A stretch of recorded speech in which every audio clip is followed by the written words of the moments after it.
Saudações a todos. Continuando o nosso estudo, falaremos agora sobre o Teorema de Green. Pois bem, o teorema afirma o seguinte: considere-se uma curva plana simples, ou seja, sem auto-interseção, tá? Curva simples é que não se auto-intersecta. Por exemplo, um laço não é simples. O símbolo do infinito também não. Fechada. Essa é uma curva fechada simples. O infinito, o símbolo do infinito, é uma curva fechada, mas não é simples. Contínua por partes, né? Ou seja, ela pode ser construída colando pedacinhos de curvas contínuas. Orientada positivamente, já explicamos, né? Você percorre no sentido anti-horário. Resumidamente é isso. E seja D a região delimitada por C. Tá? Uma curva nessas condições, ela separa o plano em duas regiões, né? Uma que é ilimitada, que é a região exterior, e a região que é delimitada pela curva, que é a parte interior. Então, D é exatamente a região interior da curva. Em outros termos, podemos afirmar que a curva C é o bordo da região D, ou a fronteira da região D com orientação positiva. Essa é uma notação muito comum. Se P e Q têm derivadas parciais de primeira ordem contínuas sobre uma região aberta que contém a D, então vale este resultado. Esta integral de' pode ser calculada usando esta integral dupla. A integral de' é no bordo da região, na curva C, enquanto que a integral dupla é no interior da região delimitada pela curva. Bom, aqui um exemplo de aplicação deste teorema. Calcule a integral de' é essa, onde C é a curva triangular constituída pelos segmentos de reta P1 a P2. P1 é a origem, 0, 0. P1 é a origem. P2, x1, y0, neste ponto aqui.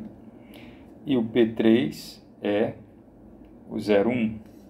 Então, esses três pontos determinam um triângulo. A região delimitada por esses três pontos é exatamente a região D, assinalada na figura.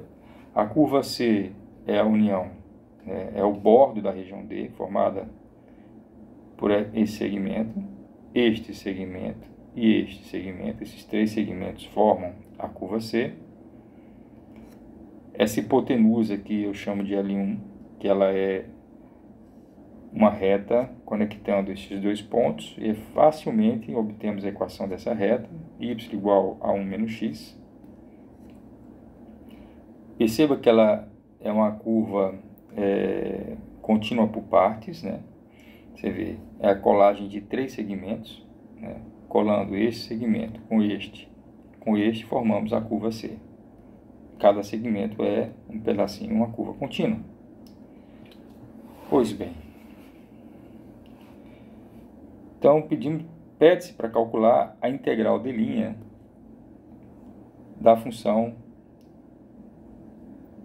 vetorial x², p de x, x² e q de x, xy.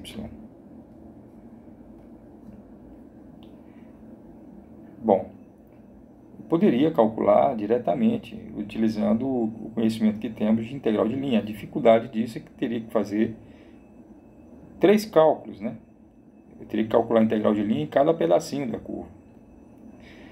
Ou, uma alternativa, é utilizar o teorema de Green. Bom, como P é x² e Q é xy, dq dx é y, dp dy é 0, portanto, a diferença, né, dq dx menos dp dy vai ser y menos 0, que é y. Portanto, a integral de' de p dx q dy, essa integral aqui, pelo teorema de Green, ela pode ser calculada por esta outra integral diária, integral dupla. A região aqui eu parametrizo da seguinte forma: a variável x varia de 0 a 1, x varia de 0 até 1, de 0 até 1, e para cada x entre 0 e 1, o y varia de 0 até o segmento amarelo, né, a curva L1. Ou seja, o valor máximo de y é 1 menos x. Para cada x, o y varia de 0 a 1 menos x. Daí temos os limites de integração, de 0 até 1 menos x. E a função é dq dx menos dp dy vai ser exatamente a integral da função y. É uma integral bem simples, né? Integra em y, depois integra em x, e o resultado final é 1/6. Bom, o segundo exercício pede-se para calcular esta integral de linha, onde a curva C é um círculo de raio 3 com centro na origem. Observe que calcular diretamente esta integral de linha implica um certo nível de complicação por conta das funções envolvidas, né? Tenho aqui, 3y menos exponencial de seno de x, 7x, raiz quadrada de y, a quarta mais 1. Ou seja, daria um certo trabalho. Eu nem tentei fazer o cálculo direto. Até porque o teorema de Green, ele nos dá uma alternativa, uma vez que o teorema afirma que esta integral aqui, ela é igual. Você vê que as funções envolvidas satisfazem as hipóteses do teorema de Green. Portanto, esta integral de linha, ela é igual a seguinte integral dupla aqui.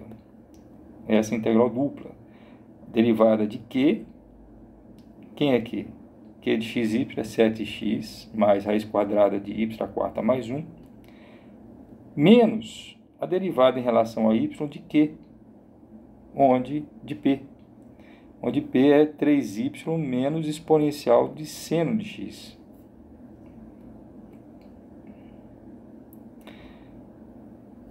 Ocorre o seguinte: quando você deriva essa função aqui em relação a x, você elimina exatamente aquela parte mais complicada, a raiz quadrada, uma vez que ela não depende de x, ela depende apenas de y. O mesmo ocorre quando eu derivo essa outra parte aqui em relação a y, pois a parte que deveria ser mais complicada, que é a exponencial de seno de x, ela não depende de y, e, portanto, a derivada é zero. O resultado disso é uma integral muito simples, pois a derivada em relação a x resulta no número 7, que eu derivo a função 7x, e a derivada em relação a y resulta no número menos 3, né? Na verdade, tem um menos aqui, deriva 3y, fica 3. Então, 7 menos 3 é 4.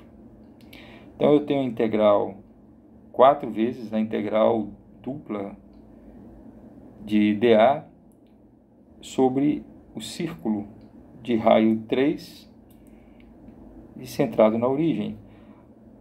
A integral dupla resultante, ela vai dar exatamente a área do círculo. E a área do ciclo é πr ao quadrado. Como r é 3, fica π vezes 9, vezes o 4 aqui de fora, 36π. Se você preferir, você pode calcular essa integral dupla usando coordenadas, por exemplo, polares. Mas a gente já sabe que essa integral é a área do círculo. Portanto, o resultado final é 36π. Vamos lembrar uma coisa: toda vez que você tem um teorema que estabelece uma identidade entre duas expressões, como acontece com o teorema de Green, em geral você tem duas opções para usar essa expressão. Tá? Você tem uma equivalência entre duas integrais. Elas são iguais. Né? Então, quando é que você usa? Por exemplo, neste último exercício, eu queria calcular uma integral de linha. E essa integral de linha, ela tinha uma expressão complicada. Usando o teorema de Green, eu afirmo que essa integral que eu quero calcular, que ela é mais complicada, ela é igual a uma integral dupla muito simples. Então, você usa o teorema de Green para evitar uma expressão complicada e utilizar a igualdade, a identidade do teorema para calcular de uma forma alternativa, que vai dar o mesmo resultado, só que operacionalmente é muito, muito mais simples. Você pode usar no sentido contrário. Às vezes você precisa calcular uma integral dupla, que normalmente tem uma expressão complicada, e quando você observa a contraparte equivalente, a integral de linha, que seria equivalente a ela, quando a integral de linha for mais simples que a integral dupla, aí você evita calcular diretamente a integral dupla para calcular indiretamente através do teorema de Green, resolvendo a integral de linha. Então é isso.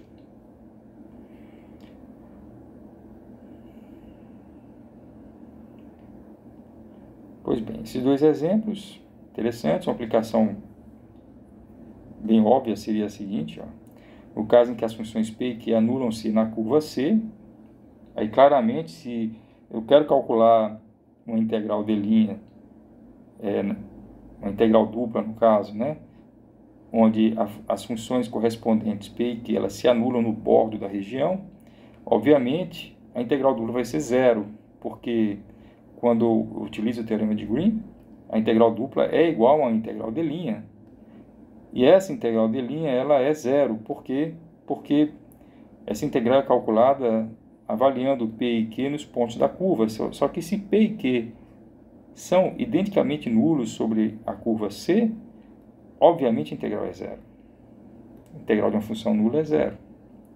Então aí é uma forma para você calcular a integral dupla utilizando o teorema de Green, no caso em que P e Q anulam-se no bordo da região. E aí a integral vai ser zero. Uma aplicação geométrica muito interessante é a seguinte. Sabemos que a área de uma região plana D pode ser calculada pela integral dupla. Integral dupla da função constante igual a 1. Sendo assim, se P e Q são funções que satisfazem as hipóteses do teorema de Green e derivada de Q em relação a x menos derivada de P em relação a y igual a 1, temos, pelo teorema, que a área, que é a integral dupla, ela pode ser reescrita na forma integral dupla de derivada de Q em relação a x menos derivada de P em relação a y, que pelo teorema de Green, aqui eu estou usando o teorema de Green nessa igualdade, isso vai ser igual à integral de linha de P dx Q dy. Ora, um exemplo muito simples, por exemplo, se eu faço Q igual a x, P igual a 0, eu vou ter exatamente que essa diferença vai ser 1. Se eu faço Q0 e P menos y, a diferença também é 1. E Q igual a x sobre 2 e P igual a menos y sobre 2, essa diferença aqui também vai ser 1. Então, aqui eu estou listando 3 possibilidades de escolha das funções P e Q para que eu possa usar o teorema de Green para calcular a área. A área da região delimitada por uma curva fechada simples. Então, as seguintes fórmulas alternativas para calcular a área são estabelecidas aqui, ó. A primeira seria a integral de x dy sobre a curva C, que é igual a menos integral dy dx, que é igual a 1 meio da integral de x dy menos y dx. Então, essas 3 formas resultam no mesmo valor, que é exatamente a área delimitada pela curva C. Então, isso aqui é um exemplo muito interessante e uma aplicação bacana é para calcular a área de uma elipse, cuja equação é dada por x² sobre a ao quadrado mais y² sobre b ao quadrado igual a 1. Vocês aprenderam em geometria analítica que essa equação representa uma elipse com centro na origem, eixo maior sobre o eixo x e eixo menor sobre o eixo y. Semi-eixo maior é A, semi-eixo menor é B. Pronto, para parametrizar a elipse, eu uso essa função, lambda de t igual a cosseno t, x igual a cosseno t, y igual a b seno t. Observe que se eu faço x igual a cosseno e y igual a seno, substituindo nessa expressão vai dar igual a 1 para todo t. Obviamente o t aqui varia de 0 a 2π, se dá uma volta inteira. Então, 0 menor ou igual a t menor ou igual a 2π. A derivada de lambda, o lambda' x' é menos a seno, y' é b cosseno. Substituindo na equação, no resultado anterior, a área delimitada por essa elipse pode ser calculada por essa expressão. Eu estou usando essa última igualdade. X dy menos y dx. X dy menos y dx. Só que quem é o dy? dy é o y' dt. O y' é derivada do y, que é o b cosseno. Tá? Então, dy, quem é o x? O x é a cosseno. Então, fica aqui, ó, a cosseno de t,